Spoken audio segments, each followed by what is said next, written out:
Pre, kamusta ka naman? Tagal natin hindi nakita. Oo nga, gagi. Actually, okay lang naman. Yun nga, may kanya-kanya tayong responsibilidad sa mga buhay na ginagampanan. Diba? Hindi habang... Madalang nga tayo mag-chat pre, no? Ang dalang ng chat natin. Pero at least, eto pa rin tayo. Pag nagkita, parang normal na lang. Solid. Tsaka solid din. Tsaka ito hindi ang basehan yun sa pag-chat or makatagal kayo magkasama sa magiging kaibigan. Hindi basehan yun, di ba? Ang basehan doon, pagiging tunay. Kahit Tama. nakatalikod ka, walang masasabi sa'yo. Correct. Hindi man palagi magkasama. Actually, Pero ilang taon tayo magkasama eh. Di ba? Ilang taon na? Oo, di ba? Since grade 11. Grade 11, no? Oo. Naalala ko pa nga nun, pre, nung unang pagkikita natin. Di ba, nag-show ako nun sa may sa Instant Rape. Sa Ismin. Oo, sa Ismin.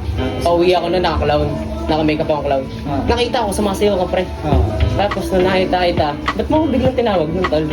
Wala, di ba kilala kasi kita na... May ka-clown. Oo, tsaka kilala kita talaga. Adi. Tapos sabi mo, sama kita sa show ko. Oo.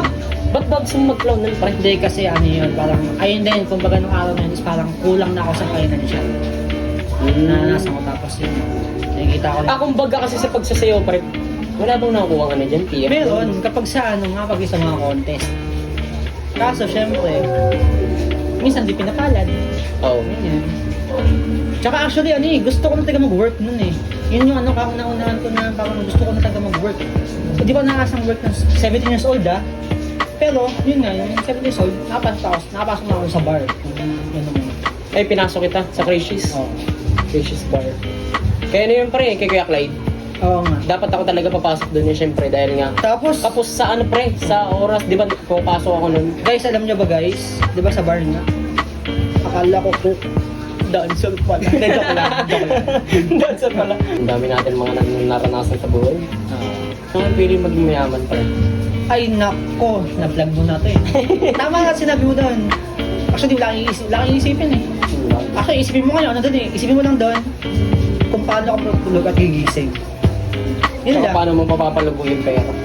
Hindi, minsan, siyempre mayaman ka na eh. Sa bagay, kasi... Ito Hindi, paano pre? Ito. Di ba sa anak ng mayaman? Ano to, Anak ng mayaman. Paano nga wala na yung mga magulang niya, tapos yung magulang nung anak pre, hindi siya naturuan ng tamang proseso para Sige, kumita. ganito. Depende na lang sa kanya yun kung anong gagawin niya sa buhay niya.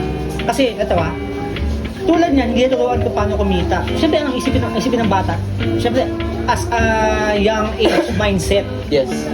ang isipin mo lang is puro gala doon, gala dyan, bili dito, Babae, bisyo. yan, mga ganyan. Luho. So, ibig sabihin, wala mangyayari sa kanya. Pero kung halimbawa may mga kaibigan siyang matuwid na handa siyang suportahan na parang halimbawa, tara, tayo, hustle tayo, Hindi business bad tayo. influence. Oo, business tayo, mga ganyan-ganyan. Parang tayo. Ayun. So, ibig sabihin, magkiklik talaga yun. Parang Kumbaga, tayo. siya. Parang tayo. Oo nga, kaso nga lang, hindi tayo pinanganak na mayaman. Pero okay lang, kasi nga, Hindi, alam mo Ano pre, ito, wait lang. Di ba, hindi tayo pinanganak na mayaman. Mayaman tayo, alam mo ko saan. Sa mahal ng magulang. tsaka isa pa, respeto. Tama. Sa respeto. Tsaka, meron tayong God. iba kasi mayaman pero lang. Diba? Kaya Wala din, di ba? Kulang sila sa proseso. Actually, ito, marami kasi ibig sabihin ng mayaman eh. Oy, tama. Ito yung Hindi lang sa karangyaan. Hindi lang sa pera. Hindi lang sa pera. Ito mayaman sa kaibigan, mayaman sa pamilya, mayaman sa pananampalataya. Ikaw na lang kung saan ka doon, kung saan pipiliin mo, di ba? Mayaman sa babae, si Daniel. Uy! Kala mo sa akin, princess yan. Sa bagay.